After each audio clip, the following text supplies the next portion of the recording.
পেট পূজার আনন্দ চ্যানেলে সকল দর্শক বন্ধুদের স্বাগত জানাই। এই শীতের মরশুমে সন্ধেবেলায় চায়ের সাথে নতুন কিছু স্ন্যাক্সের আইটেম হলে মন্দ হয় না বলুন। তাই আজকে আপনাদের সাথে একটা নতুন স্ন্যাক্সের আইটেম শেয়ার করতে চলে এসেছি। আজকে আপনাদের সাথে শেয়ার করব মেথি মুঠিয়া। চলুন রেসিপিটি দেখে নেওয়া যাক। সবার প্রথমে এক আঁটি মেথি শাক ভালো করে কুচিয়ে জল দিয়ে ধুয়ে জলটা ঝরিয়ে নিয়েছি। এর মধ্যে স্বাদমতো নুন, 2 চামচ ময়দা, 3 চামচ বেসন দিয়ে দিচ্ছি, 3 চামচ ছাতু দিয়ে দিলাম।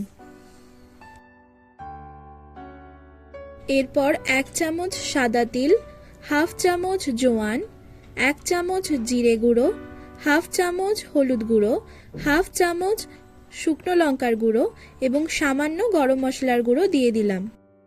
এরপর 2 চামচ কাঁচা লঙ্কা কুচি, 1 চামচ চিনি, 1 চামচ আদা বাটা এবং 1 চামচ সাদা তেল দিয়ে দিলাম।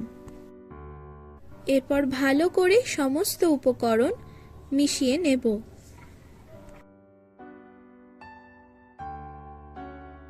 এর মধ্যে এবার পরিমাণ মতো জল দিয়ে দিলাম আর ডোটা এবার মেখে নেব।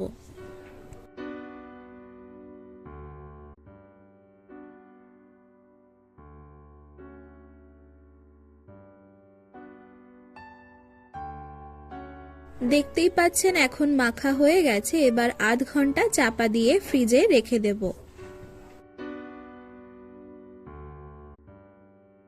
আধ ঘন্টা হয়ে গেছে, এবার ঢাকনাটা খুলে দিলাম।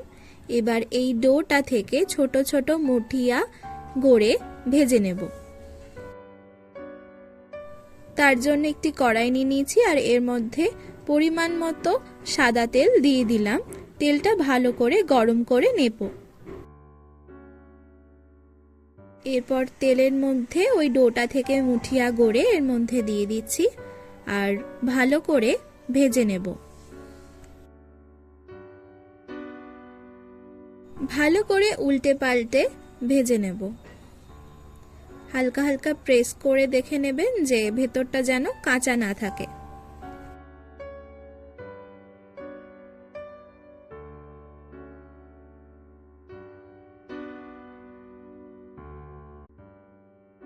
এইগুলো ভাজা হয়ে গেছে, আরো কটা ভেজে একসাথে পরিবেশন করে নিচ্ছি। মেথি মুঠিয়া এখন সম্পূর্ণ তৈরি আর পরিবেশনও করে নিয়েছি। এই রেসিপিটি গরম চায়ের সাথে সন্ধেবেলায় ট্রাই করতে কিন্তু একদম ভুলবেন না আর আমাকে কমেন্ট করে জানাবেন আপনাদের কেমন লাগলো। ভালো লাগলে অবশ্যই লাইক আর শেয়ার করবেন। তার সাথে চ্যানেলে নতুন হয়ে থাকলে চ্যানেলটি কিন্তু অবশ্যই সাবস্ক্রাইব করবেন, তাহলে এরকম নতুন নতুন রেসিপি খুব সহজেই আপনারা পেয়ে যাবেন। তাহলে আজ এখানেই বিদায়, আবারও অন্য দিন অন্য একটি রেসিপি নিয়ে চলে আসব। ধন্যবাদ।